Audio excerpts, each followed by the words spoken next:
Una de las crisis más fuertes que ha azotado a Estados Unidos ya llegó a Canadá. En las calles ya se ven a cientos de personas en un estado deplorable. ¿Y la causa principal de esto? Un simple medicamento que hace muchos años era muy bien visto e incluso recetado por los médicos. Y los responsables, esta familia, los Sackler. Por allá de 1952 a los hermanos Sackler, unos reconocidos psiquiatras e investigadores, se les presenta una oportunidad que cambiará el rumbo de la historia. Comprar una farmacéutica, misma que en tan solo unos años será la causante de la caída del país más poderoso del mundo. Pero no nos adelantemos. Los hermanos toman esta oportunidad y a la cabeza de la operación se pone Arthur Sackler. Pero más que enfocarse en el lado de investigación médica, se sumerge en aprender las mejores tácticas de publicidad médica que encuentra. Estas nuevas habilidades las pone en práctica 10 años después, cuando empieza a trabajar en la campaña publicitaria del famoso medicamento Valium, también conocido como diazepam. Este originalmente era un medicamento estrictamente recetado para padecimientos de ansiedad, pero gracias a las estrategias de publicidad de Arthur, pronto se posiciona como el primer medicamento en pasar las 100 millones de ventas, convirtiéndose en uno de los medicamentos más recetados en los años 60 y 70, lo que obviamente les trae ganancias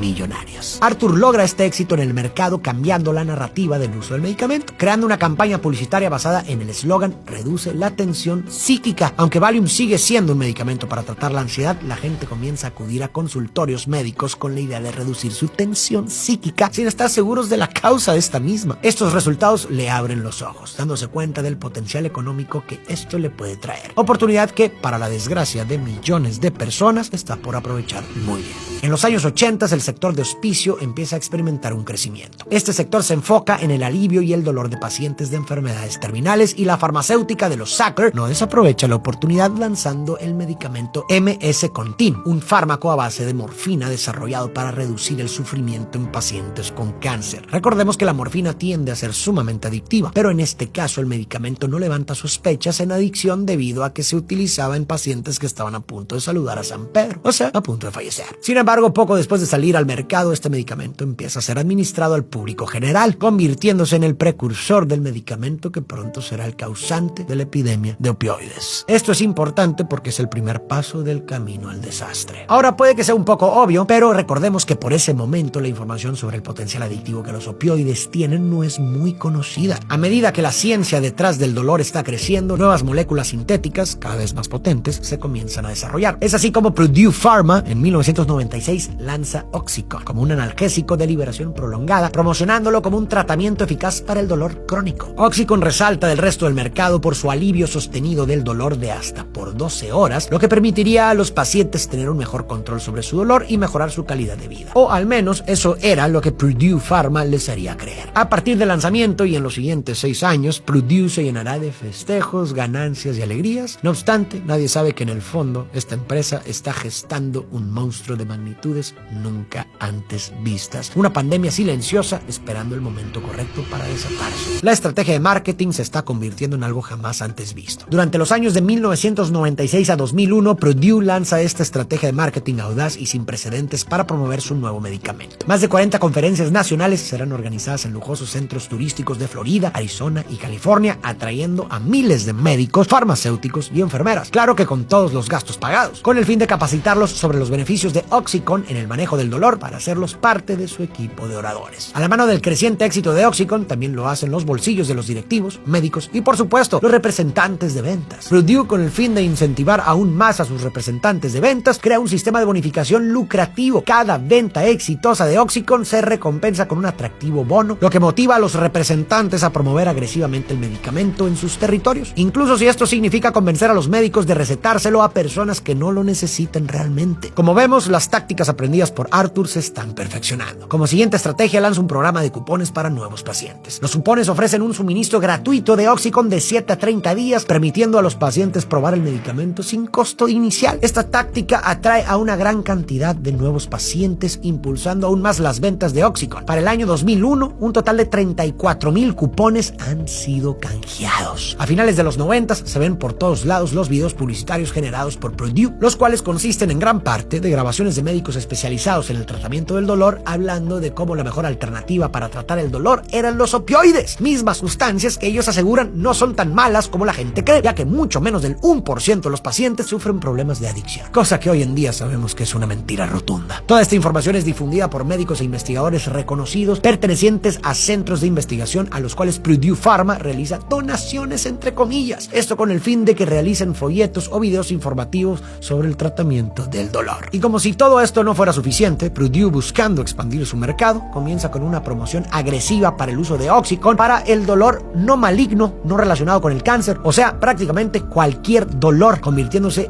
en más o menos el 86% de su mercado consumidor. Purdue Pharma comienza a capacitar a sus oradores para abarcar a médicos de atención primaria, o sea, médicos sin suficiente capacitación sobre temas de adicción, mismos que comienzan a recetar Oxycontin al público en general sin considerar los efectos secundarios y riesgo de adicción que les provocarán. Pero eso sí, que estaban ganando muchísimo dinero. Sin embargo, detrás de la fachada de celebración y alegría se avecina una sombra. Poco saben los pacientes y médicos en ese momento sobre los peligros ocultos de Oxycontin, su potencial y adicción que desencadenará una crisis de opioides que sacudirá al mundo. Y así, en medio de la euforia y la esperanza, comienza una historia que cambiará para siempre el panorama de la medicina y la salud pública. Para el año 2001, todas las cifras de Purdue Pharma aumentan de una manera explosiva, pasando de 318 representantes de ventas a 671 distribuidos a lo largo del país, más 94,000 médicos recetan este medicamento, aumentando el número de prescripciones, pasando de 600,000 a 6.2 millones. Las ventas crecen de $48 millones en 1996 a casi 1.100 billones de dólares para el 2000. Pero a medida que aumenta el uso de opioides con fines médicos, también surgen preocupaciones sobre su potencial y adicción. El comienzo de una etapa oscura se avecina. Oxycontin, después de su éxito en el mercado en los primeros 6 años, por su novedoso efecto y las promesas de riesgo nulo de adicción por su liberación prolongada, pasa a ser la peor pesadilla para sus fieles consumidores. Las devastadoras historias de los consumidores comienzan a salir a la luz. El inicio de la década de los 2000 se ve abordada por el aumento de adicción y muertes por sobredosis. Aquí comenzamos a conocer el verdadero riesgo de este medicamento. Las vidas de aquellas personas que consumen Oxycontin se tornan oscuras. Los mismos pacientes saben que su vida ya no es la misma si no consumen el medicamento y comienzan a notar que ya no tiene el mismo efecto. Con el tiempo, el cuerpo comienza a generar la resistencia en los receptores de opioides. Es por esto que dosis más elevadas son necesarias. Estas altas dosis ya ni siquiera las buscan por los efectos de placer extremo que les daban en un inicio, sino para no sentir los efectos de la abstinencia que los están enfermando y debilitando. Es aquí donde Purdue prepara a sus representantes de ventas para abordar a los médicos y asegurar que aumenten las dosis recetadas de su mágico medicamento. De esta manera, el efecto seguirá cumpliendo el tiempo prometido, por lo que los médicos comienzan recetando cantidades mucho mayores a las que un paciente necesita. Para este momento, los pacientes recetados con Oxycontin ya son dependientes del medicamento, no solo por el alivio del dolor, sino por las funciones vitales que este tenía sobre su día a día. Aquellos que intentan dejar el medicamento, siendo conscientes de su problema presentan síntomas de abstinencia como vómitos, taquicardias, problemas respiratorios, insomnios, entre muchos otros. Aquellos que no cuentan con los recursos necesarios, lamentablemente, comienzan a buscar alternativas cada vez más potentes y baratas, comenzando aquí la crisis en el consumo de opioides. En el año 2007 llega la primera demanda pública para Purdue, con un juicio enfocado a las mentiras del marketing promovido. En esta demanda, llevada a cabo por el estado de Kentucky, uno de los estados más afectados y con el número de muertes más elevado, personas que se habían visto afectadas por el consumo del medicamento, así como familiares de personas fallecidas por sobredosis causadas por el uso de Oxycontin, tienen la oportunidad de contar sus historias ante los jueces y algunos ejecutivos de Purdue. La farmacéutica y sus ejecutivos son declarados culpables de engañar al público sobre el riesgo de adicción del medicamento, siendo sentenciados a pagar $600 millones en multas por afirmar que Oxycontin era menos adictivo y menos sujeta a otros analgésicos. Tras este caso surge el debate sobre si realmente se ha hecho justicia, pues el nombre de los Sackler no se ha visto afectado. En los años siguientes, la abstinencia y sobredosis siguen siendo un problema para los consumidores. Es 2010 y las ventas de Oxycontin sobrepasan los 3 billones. Las vidas de muchos pacientes siguen siendo afectadas y la solución de Purdue es cambiar la formulación para que no sea tan sencillo conseguir un efecto acelerado del medicamento. Ya los consumidores comienzan a diluir o triturar las pastillas en una búsqueda desesperada de sentir el efecto del medicamento. Esto solo trajo como consecuencia el incremento del uso de drogas cada vez más baratas, ya que 1/3 de sus consumidores pasan al uso de otros tipos de drogas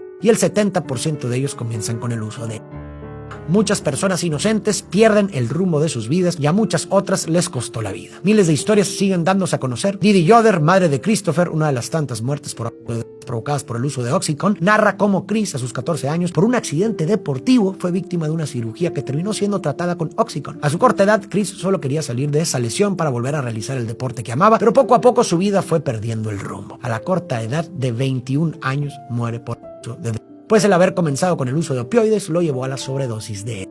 Con el tiempo, el acceso a Oxycontin se vuelve más restringido debido a las medidas regulatorias y las demandas ilegales contra Purdue y otros fabricantes de opioides. Las personas que han desarrollado una dependencia a los opioides se encuentran enfrentando dificultades para obtener sus medicamentos recetados, ya sea por restricciones de prescripción o el alto costo de los medicamentos en el mercado negro. A medida que la demanda de otros opioides ilícitos aumenta, también lo hace el número de sobredosis y muertes relacionadas con las comunidades de todo el país se ven afectadas por esta creciente epidemia, con un aumento en la delincuencia, la inestabilidad social y la pérdida de vidas humanas. En medio de esta crisis, las personas luchan por encontrar ayuda para superar su adicción. Los servicios de tratamiento están abrumados y muchas personas tienen dificultades para acceder a la atención que necesitan. La falta de recursos y lo que se piensa de la adicción son grandes obstáculos en el camino hacia la recuperación. En el 2013, la FDA, Food and Drug Administration, en un intento de detener la crisis de opioides, aprueba la patente de Oxycontin para Purdue para asegurar que ninguna otra farmacéutica desarrolle medicamentos tan potentes y detener el consumo de opioides. Irónicamente, este hecho solo sigue llenando los bolsillos de Purdue, ya que Oxycontin ahora tiene el monopolio del mercado. Las demandas masivas contra Purdue y otros fabricantes de opioides continúan acumulándose en los tribunales de justicia, revelando más detalles impactantes sobre la conducta de la industria farmacéutica. A medida que se desarrollan los juicios, se revela que Purdue ha estado involucrada en prácticas comerciales cuestionables durante décadas. Documentos internos filtrados revelan que la compañía no solo conocía los riesgos asociados con Oxycontin, sino que también los minimizó y en algunos casos los ocultó deliberadamente para promover las ventas del medicamento. Entonces Purdue se declara en bancarrota bajo el capítulo 11 en septiembre del 2019 debido a las numerosas demandas presentadas contra la compañía. La familia Sackler, con el fin de no verse involucrados en demandas ni en más problemas legales, negocia un acuerdo de comprometerse a contribuir con más de 4 billones durante una década para combatir la crisis de opioides. El acuerdo concluye aumentando el monto a 6 billones con 750 millones destinados a compensar a personas afectadas. El plan es aprobado por el 95% de las víctimas. Este acuerdo requiere que Purdue se reestructure como una empresa de beneficio público, por lo que las futuras ganancias se utilizarán para combatir la existente crisis de opioides. Al mismo tiempo, dicho acuerdo protege a los Sackler de las existentes y futuras demandas civiles derivadas de la crisis de opioides, lo que permite a la familia mantener miles de millones de dólares en ingresos conseguidos a costa de una crisis nacional. A medida que pasan los años, el nombre de los Sackler se va conociendo cada vez más, difundiéndose como los responsables de esta epidemia de opioides, por lo que todos aquellos museos e instituciones que en algún momento recibieron sus donaciones han ido eliminando sus nombres. Sin embargo, aún existen muchas ciudades en Estados Unidos y Canadá, junto con víctimas inconformes que no están de acuerdo con las protecciones legales para los Sackler. Por esto, en diciembre del 2023, el plan de quiebra de Purdue, que protege a la familia Sackler, se sigue presentando a argumentos ante la Corte Suprema de Estados Unidos, la cual no descarta que los Sackler aún tienen mucho que pagar. Pero mucho más importante es su trágico legado de ser una de las principales causas de la devastadora epidemia de opioides que ha afectado a tantas familias estadounidenses. Esta tragedia refleja una verdad de nuestro sistema y nuestro mundo, la cual es que, en muchas ocasiones, los intereses corporativos y las ganancias de unos cuantos se sobreponen al interés y al bienestar colectivo. No importa descubrir y desarrollar cosas que realmente aporten en la vida de las personas, lo que importa es simplemente llenar los bolsillos. Y lo que parece realmente broma es que aún sabiendo la verdad del asunto, los responsables quedan impunes, siguen su vida como si nada hubiera pasado. Pareciera que estas personas que son increíblemente ricas son intocables por la ley.